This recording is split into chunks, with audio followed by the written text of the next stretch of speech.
Jamani, raha sio raha. Raha sio raha. Kisarawe oye. Ndugu Ismail Ali bin Usi, kiongozi wa mbio za mwenge kitaifa mwaka 2025. Lakini naomba nitambue uwepo wa Petro Magoti Itozia, DC bingwa sana anaopatikana katika wilaya ambazo ziko ndani ya Jamhuri ya Muungano wa Tanzania.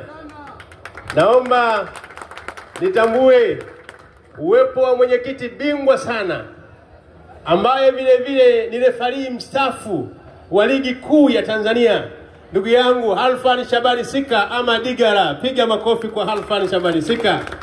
Lakini naomba nitambue uwepo wa kijana wangu Zuberi Juma Kizwezwe, mwenyekiti wetu wa halmashauri bingwa sana, mjumbe wa kamati tendaji wa Alati Taifa. Lakini naomba nitambue uwepo wa ndugu yangu mimi Gaddafi, mwenyekiti wa halmashauri kuu, mjumbe wa halmashauri kuu kutoka mkoa wa Dar es Salaam, lakini mzaliwa hapa Kibuta tu, mwana hano Mbwila Sunga na Hombo. Piga makofi tafadhali. Naomba nitambue ndugu yangu Mchata, rasi wetu wa mkoa wa Pwani, mtu bingwa sana.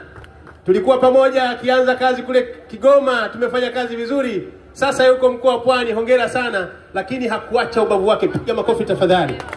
Naomba nitambue uwepo wote wa viongozi wote wa meza kuu. Salamu alaikum. Ndugu zangu, naomba niwaambie leo hii tarehe 3 mwezi wa 4 mwaka 2025 majira ya saa 1:30 tulipokea ujumbe viongozi wa wakimbiza mwenge kitaifa mwaka huu wakiongozwa na ndugu yangu Comrade Usi.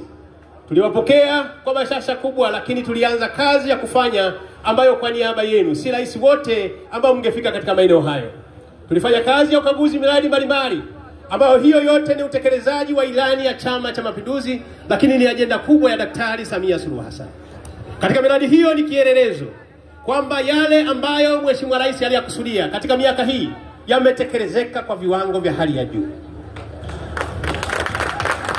Miongoni mwa miradi ambayo tulikagua ni miradi ya sekta ya elimu, ambayo mnafahamu Mheshimiwa Rais katika kipindi chake cha miaka 4 ajenda ya elimu ameipa kipaumbele kikubwa ndani ya nchi ya Tanzania.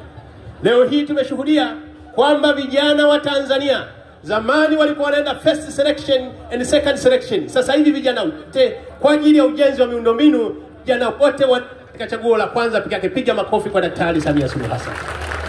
Na hilo limefanyika Kisarawe, ambayo Mheshimiwa Rais amejenga mabweni mengi katika shule zetu za sekondari, lakini